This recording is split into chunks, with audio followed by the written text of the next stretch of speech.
Good morning student. Now today we have to discuss about the reproductive health. Last class में हमने male reproductive system और female reproductive system का concept clear था और हमने ये देख लिया था कि किस तरीके से मेल रिप्रोडक्टिव सिस्टम में मेल गैमेट का फॉर्मेशन होता है, फीमेल रिप्रोडक्टिव सिस्टम में फीमेल गैमेट का फॉर्मेशन होता है। यहाँ तक हमारा कॉन्सेप्ट क्लियर हो गया। वंस मेल और फीमेल गैमेट का फॉर्मेशन हो गया, यहाँ मेल गैमेट बन गया और यहाँ पर क्या बन गया, फीमेल गैमेट बन गया। ये हम देख चुके हैं। इवन दो क्या स्ट्रक्चर है वो भी हम सब पढ़ चुके हैं। अब आप ये समझ जाइए कि जैसे मेल गैमेट से जो मेल रिलीज होगा, जिसको आप स्पर्म कहेंगे, ये स्पर्म को फ्यूज होना है किसके साथ, फीमेल गैमेट के साथ, जिसका नाम क्या है, ओवम। ओवम कहाँ मौजूद है, हमने पढ़ा है कि ओवम मौजूद है फैलोपियन ट्यूब। कहाँ मौजूद है, फैलोपियन ट्यूब में। स्पर्म कहाँ मौजूद है, स्पर्म मौजूद है टेस्टिस में, या यूं कहिए कि सेमिनल वेसिकल में मौजूद है। और जब कभी भी सेक्सुअल इंटरकोर्स की प्रोसेस होगी, तब ये स्पर्म सेमिनल वेसिकल से निकल के फीमेल बॉडी में चला जाएगा और फाइनली किससे जाकर फ्यूज होगा, ओवम के साथ फ्यूज होगा। ये भी बाय नेचर हैप्लॉइड है। हैप्लॉइड का मतलब हो गया, और ये भी कैसा है, हैप्लॉइड। हैप्लॉइड का मतलब number of chromosome reduce to half. हमारे बॉडी में हर एक सेल में 46 क्रोमोसोम है, लेकिन स्पर्म में 23 होंगे और ओवम में भी कितने होंगे, 23। इसलिए इसको हम कहते हैं हैप्लॉइड। और जिनमें दोनों नंबर ऑफ क्रोमोसोम इक्वल होते हैं, डबल होते हैं, 46 होंगे, तो उनको हम कहेंगे डिप्लॉइड। तो जब स्पर्म और ओवम आपस में फ्यूज होंगे तो ये बनाएंगे क्या, जायगोट। और ये 23 और 23 क्रोमोसोम मिलकर क्या हो जाएंगे, टोटल 46 क्रोमोसोम हो जाएंगे। दूसरे शब्दों में इनको कहा जाता है 23 पेयर ऑफ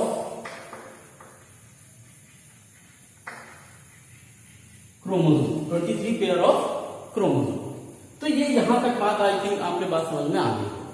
अब ये जो जायगोट बन गया है 46 क्रोमोसोम वाला, यहां पर आप ये समझ जाइए कि इस जायगोट के बनने के बाद, इस जायगोट के डेवलप होने के बाद जो नेक्स्ट प्रोसेस आती है वो आती है इस जायगोट का डेवलपमेंट। दरअसल इस जायगोट में जो डेवलपमेंट की प्रोसेस होती है उसको हम कहते हैं क्लीवेज। क्या कहते हैं उसको, क्लीवेज।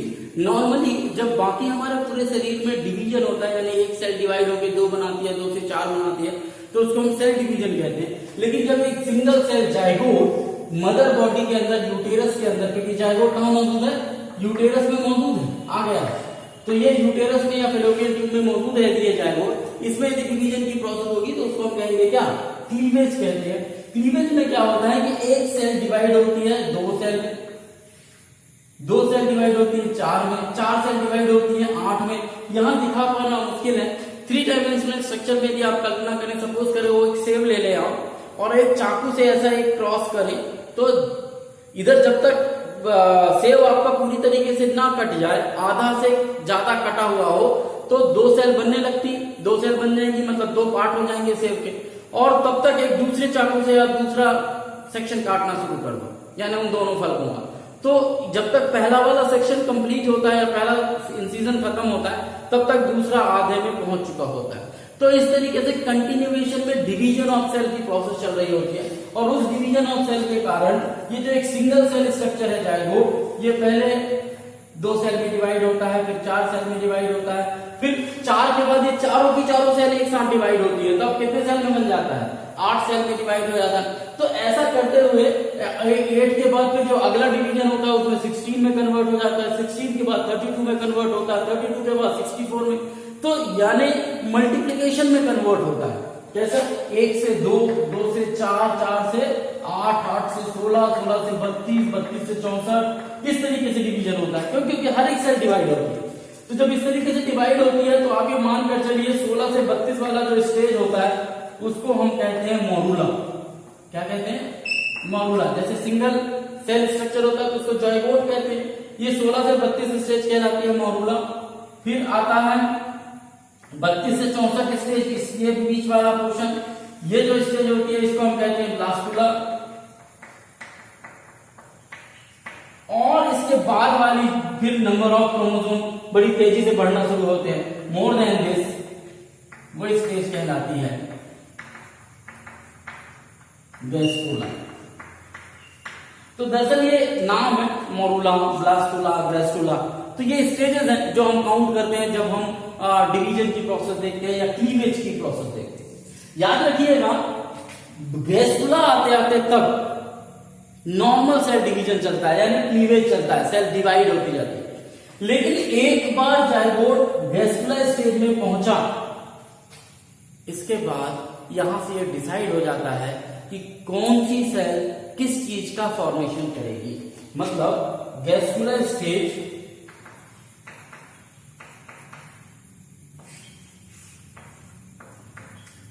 ये डिसाइड कर देती है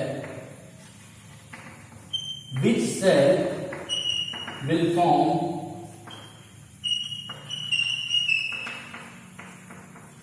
which part of, यहां से ये डिसाइड हो जाता है। साइंटिफिकली इसे कहते हैं फेट मैप। ये फेट मैप क्या होता है? फेट मैप दरअसल ये होता है कि जब सेल डिवाइड होती है तो कौन सा बंच ऑफ सेल आपके सिर का फॉर्मेशन करेगा, कौन से बंच ऑफ सेल आपके हाथ का फॉर्मेशन करेगा, कौन से बंच ऑफ सेल आपके पैर का फॉर्मेशन करेगा, ये यहां से डिसाइड होगा। आने मेरी बात सर। और ये पूरी प्रोसेस कंप्लीट होते होते गैस्ट्रुला के बाद ये पूरी की पूरी प्रोसेस देखिए, तो ये तो क्या हुआ, क्लीवेज हुआ। और जैसे ही जाइगोट ब्लास्टुला मोरूला स्टेज में आता है, यहां तक आते आते यानी कि एक सेल से लेके 8 से 16 सेल तक आते आते तक ये जो जाइगोट है ये यहां से फेलोपियन ट्यूब से,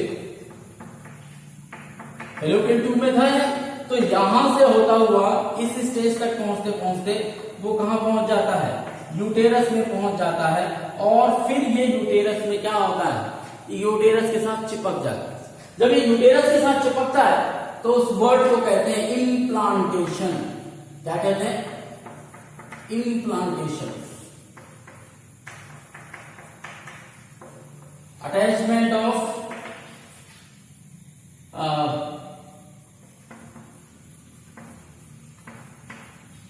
डेवलपिंग जाइगोट या एम्ब्रियो कह लीजिए आप टू द यूटेरस। तो जहां ये यूटेरस के साथ जुड़ा इसको कहते हैं इम्प्लांटेशन। और ये इम्प्लांटेशन की प्रोसेस 9 मंथ तक चलते हैं, यानी 9 महीने तक वो उसके साथ जुड़ा रहता है, जिसको इम्प्लांटेशन या प्रेगनेंसी पीरियड भी कहते हैं। 9 मंथ तक एक्चुअली में ये पूरी प्रोसेस चलती रहती है। ये शुरुआत तो खैर मोरूला ब्लास्टुला से होता है। गैस्ट्रुला आने के बाद फिर यहाँ पेट मैप शुरू होता है, अलग अलग ऑर्गन अलग पार्ट बॉडी के बनना शुरू होते हैं। अब बात आती है कि भाई जब ये स्पर्म और ओवम मिले थे तो एक सिंगल स्ट्रक्चर थे, जाइगोट बना, लेकिन ये 9 मंथ तक कैसे जिंदा रहेंगे? इनको भी तो भोजन चाहिए, इनको भी तो एनर्जी चाहिए। वो भोजन और एनर्जी प्रोवाइड करने का काम एक स्ट्रक्चर करता है, उसका नाम है प्लेसेंटा।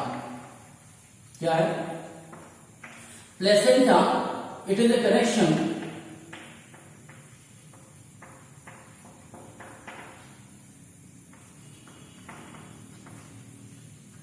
between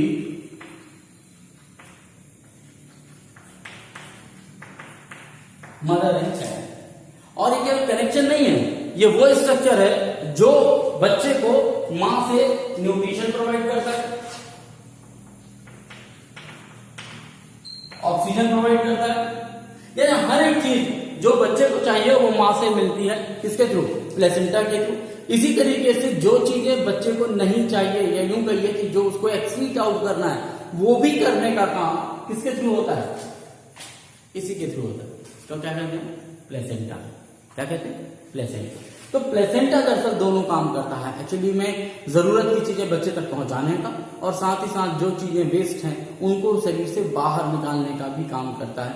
मैं बहुत ज्यादा डीप में नहीं जाऊंगा क्योंकि वैसे तो यॉर्कसेक बताने के लिए है, एलेंटोइस बताने के लिए बहुत सारी चीजें, लेकिन फिलहाल आपके कॉन्सेप्ट में इतना होना चाहिए कि एक बार फर्टिलाइजेशन होने के बाद जाइगोट बना, जाइगोट में क्लीवेज की प्रोसेस होगी, डिवीजन की प्रोसेस होगी, सेल डिवाइड होगा, मोरूला ब्लास्टुला गैस्ट्रुला स्टेज बनेगा। गैस्ट्रुला स्टेज आते आते तक ये डेवलप होना शुरू हो जाएगा, या ये गैस्ट्रुला में ये पता चलने लगता है कि कौन सी सेल कौन से स्ट्रक्चर का फॉर्मेशन करेगी। साथ ही साथ एक और चीज है जो कोशिश करता हूं दिखाने की, आपको शायद समझ में आ जाए। आपने फीमेल रिप्रोडक्टिव सिस्टम देखा था ऑलरेडी, कुछ इस तरीके का था, यहां पर ओवरी मौजूद थी, याद आ रहा हो थोड़ा सा, मैं पूरा डायग्राम नहीं बना रहा, उतना बना रहा हूं जितना मुझे जरूरत है। अब इस ओवरी से जैसे ही यहां से ग्रेफियल फॉलिकल मैच्योर हो गए, उन ग्रेफियल फॉलिकल के मैच्योर होने से ये जो ओवम है ये बाहर की तरफ निकला, कि जैसे ही बाहर की तरफ निकला फेब्री ने उसको क्या किया, रिसीव किया, और रिसीव करने के बाद यहाँ पर एम्पुलर स्किन जंक्शन में लाकर यहाँ पर छोड़ दिया। ये क्या है आपका ओवम। हालांकि जब आप हायर क्लासेस में जाएंगे तो आपको पता चलेगा एक्चुअली में ये ओवम नहीं है, ये सेकेंडरी oocyte। ओवम बनता है लास्ट स्टेज में जब स्पर्म इसके पास पहुंचता है, लेकिन आप ओवम ही याद रखिए, वही बहुत। यहां से स्पर्म की एंट्री होगी फीमेल बॉडी में वजाइना के थ्रू, और ये जो स्पर्म होता है, स्पर्म का भी एक स्ट्रक्चर है,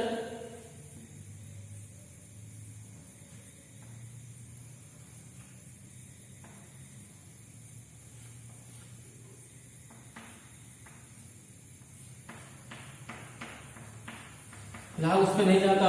तो इस तरीके का एक मोटाइल स्ट्रक्चर होता है, ये मोटाइल स्ट्रक्चर मूव करता हुआ कहां पहुंचता है, यहां पहुंचता है, और यहीं पर प्रोसेस ऑफ फर्टिलाइजेशन होता है। तो आप ऐसा समझ लीजिए कि ये एक स्ट्रक्चर है स्पर्म, तो ये स्पर्म पहुंचा और यहीं पर प्रोसेस ऑफ फर्टिलाइजेशन होता है। ये जो मिलने की प्रोसेस है इसको क्या कहते हैं, फर्टिलाइजेशन। Is it clear?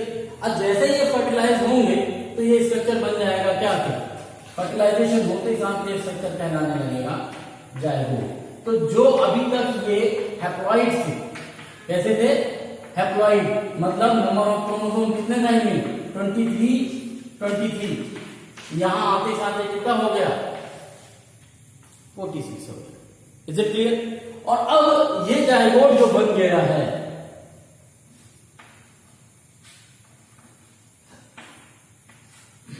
जैसे ही जाइगोट बनता है उसमें क्लीवेज की प्रोसेस स्टार्ट हो जाती है। तो ये यहां से आगे बढ़ेगा, तब तक इसके ये 2 टुकड़ों में टूट चुका होगा, फिर यहां तक पहुंचते 4 में, यहां तक पहुंचते 8 टुकड़ों में टूट चुका होगा। इस तरीके से डिवीजन होते रहता है, और इस प्रोसेस को हम क्या कहते हैं, क्लीवेज।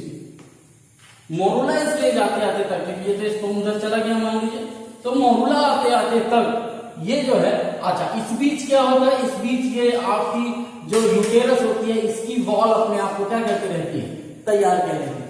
हमने आपको बताया था कि हर बार जब ओवम जनरेट होता है तो यूटेरस अपने आप को प्रिपेयर करती है। यदि बाई खुदा न खास्ता यदि स्पर्म आ जाता है और ओवा के साथ फ्यूज होता है तो जो इम्प्लांटेशन है वो करना होगा, तो उसके लिए यूटेराइन वॉल तैयार करती है अपने आप को बड़ा मोटा और थिक बनाती है। तो जैसे ही ये आता है, ये यूटेराइन वॉल इसको अपने चारों तरफ पकड़ लेती है, और इस तरीके से ये स्ट्रक्चर अंदर की तरफ हो जाता है, और चारों तरफ से ये यूटेराइन वॉल उसको पकड़ लेती है। इसी को कहते हैं क्या, इम्प्लांटेशन। बाद में ये जो यूटेरस, ये जो एम्ब्रियो डेवलप हो रहा होता है, इसकी वॉल और साथ ही साथ जो है तो यूटेरस की वॉल, ये दोनों आपस में एक इस तरीके की जालीनुमा स्ट्रक्चर बना लेते हैं, और इसी स्ट्रक्चर को, ये जो कनेक्शन है, ये जो कनेक्शन बनता है किसके बीच में,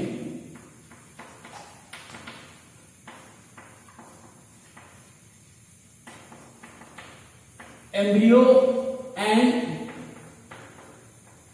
यूटेरस, ये जो कनेक्शन होता है इसी को बाद में हम कहते हैं क्या, प्लेसेंटा। दरअसल ये वो स्ट्रक्चर होता है जिससे मदर के बॉडी का कुछ भी फूड जो भी वो खाएगी पिएगी वो अल्टीमेटली किसको मिलता है, बच्चे को मिलता है। इसीलिए जब महिलाएं प्रेग्नेंट होती हैं तो ये कहा जाता है कि आप ऐसा भोजन कीजिए, क्यों, क्योंकि जो भी आप भोजन करेंगे वो अल्टीमेटली किसके पास तक जाएगा, वो आपके बच्चे के पास तक जाएगा। तो जो भी वो भोजन करती है वो इसी प्लेसेंटा के थ्रू बच्चे तक पहुंचता है या डेवलपिंग एम्ब्रियो तक पहुंचता है, और जो इसका वेस्ट मटेरियल होता है वो इसी प्लेसेंटा के थ्रू होता हुआ कहां निकल जाता है, मदर बॉडी में चला जाता है, और मदर बॉडी की जो एक्सक्रीटरी सिस्टम है उससे निकल जाता है। तो प्लेसेंटा का काम होता है न्यूट्रिशन प्रोवाइड करना, प्लेसेंटा का काम होता है ऑक्सीजन प्रोवाइड करना, प्लेसेंटा का काम होता है ब्लड प्रोवाइड करना, ये वो प्रोवाइड करती है किसको, चाइल्ड को। इसी तरीके से जो भी वेस्ट होता है, वेस्ट प्रोडक्ट को निकालना, ये भी काम किसका है, वेस्ट प्रोडक्ट हो गया, कार्बन डाइऑक्साइड हो गया, इसको निकाल के बाहर करने का काम कौन करता है, प्लेसेंटा कहते हैं। दरअसल यहीं पर ये जो मैं बता रहा हूं इम्प्लांटेशन की प्रोसेस, यहीं पर इस एम्ब्रियो का डेवलपमेंट की प्रोसेस शुरू होती है और यहीं पर ये 9 मंथ्स जो है तो क्या होता है,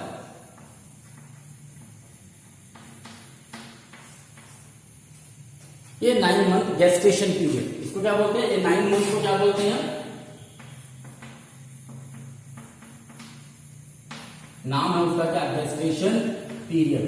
तो ये समझिए डिवीजन को क्लीवेज, यूटेरस के साथ जुड़ने को इम्प्लांटेशन, ये 9 मंथ की जो डेवलपमेंट प्रोसेस है उसको गेस्टेशन पीरियड, ये जो इन दोनों के बीच में लिंक बना है जिससे वो न्यूट्रिशन और बाकी चीज प्रोवाइड कर रहे हैं उसको प्लेसेंटा। और 9 मंथ जब हो जाएगा, जब फाइनली बच्चा यहाँ डेवलप हो जाएगा पूरी तरीके से, तब यूटेराइन वॉल में कॉन्ट्रैक्शन होगा और कॉन्ट्रैक्शन के बाद ये चाइल्ड जो है ये एक्सपेल आउट हो जाएगा और जब ये एक्सपेल होता है तब इस वर्ड को कहते हैं डिलीवरी। आ रही मेरी बात समझ? हाँ, इन 9 मंथ के दौरान पूरा का पूरा एक चाइल्ड डेवलप होता है।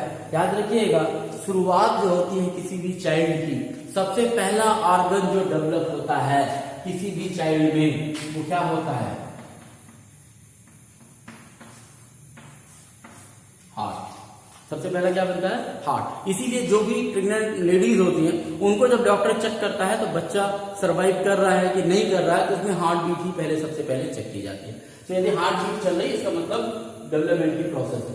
तो एक टाइम, अच्छा, एक बार इम्प्लांटेशन हो गया फिर ये दोनों ओवरीज काम करना बंद कर देंगी, ये काम नहीं करेंगी, ये चुपचाप इसी स्टेज में जो है तो स्टैटिक कंडीशन में पड़ी रहेंगी। कब तक पड़ी रहेंगी, जब तक ये चाइल्ड बर्थ नहीं हो जाता। और चाइल्ड बर्थ होने के बावजूद भी 5 से 6 महीने जब तक माँ बच्चे को फीड कराती रहेगी, दूध पिलाती रहेगी अपना, तब तक ये डेवलपमेंट की प्रोसेस नहीं है। आ रही मेरी बात समझ? याद रखिएगा, माँ का दूध भी तभी निकलता है जब बच्चे का बर्थ होता है। ठीक, ऐसा मैकेनिज्म सेट है फीमेल बॉडी में कि जो मिल्क सिक्रीटिंग हार्मोन है जिसको आप प्रोलैक्टिन कहते हैं, वो प्रोलैक्टिन हार्मोन तभी रिलीज होना शुरू होता है फीमेल्स में जब चाइल्ड बर्थ हो। यानी कोई महिला कितनी भी बड़ी हो जाए, 50 साल की हो, 60 साल की हो, यदि वो मां नहीं बनती, प्रेग्नेंट नहीं होती, तो वो कभी भी मिल्क प्रोड्यूसिंग ग्लैंड उसका फंक्शनल नहीं होगा, यानी वो मिल्क प्रोड्यूस नहीं कर सकेगी नॉर्मल कंडीशन में। मैं एक्सेप्शंस की बात नहीं करता। तो होप आपको ये प्रोसेस समझ में आई होगी कि रिप्रोडक्शन की प्रोसेस एक्चुअली में होती कैसे है, डेवलपमेंट ऑफ चाइल्ड होता कैसे है। तो जब एक बार आप ये समझ जाइए तो इसके बाद आई थिंक कि कोई प्रॉब्लम नहीं होनी चाहिए। प्लेसेंटा, अक्सर क्वेश्चन पूछा जाता है कि प्लेसेंटा क्या काम करता है, तो न्यूट्रिशन, ऑक्सीजन, ब्लड ये चाइल्ड को पहुंचाने का और वहां से वेस्ट प्रोडक्ट और कार्बन डाइऑक्साइड को निकालने का काम। इम्प्लांटेशन, एम्ब्रियो का जुड़ जाना, गेस्टेशन पीरियड 9 मंथ का जो ड्यूरेशन है उसको, जो डिवीजन की प्रोसेस है उसको क्लीवेज। और हाँ, याद रखिए एक बार इम्प्लांट होने के बाद गैस्कुलर स्टेज से एम्ब्रियो में, एम्ब्रियो या चाइल्ड में जो कन्वर्ट होने की जो प्रोसेस है, इस प्रोसेस को भी एक नाम है। इस प्रोसेस का क्या नाम है, उसको हम कहते हैं डिफरेंशिएशन। मतलब डिफरेंशिएट हो गई, यानी हर एक सेल ने अपना अपना एक वर्क अलॉट कर लिया कि मैं सिर बनाऊंगी, मैं आंख बनाऊंगी, मैं कान बनाऊंगी, मैं नाक बनाऊंगी। तो इस तरीके की प्रोसेस हमको देखने को मिलती है। ये रिप्रोडक्टिव हेल्थ में समझना आपके लिए बहुत जरूरी था। तो होप इतनी बात समझ में आ गई होगी यहाँ पे।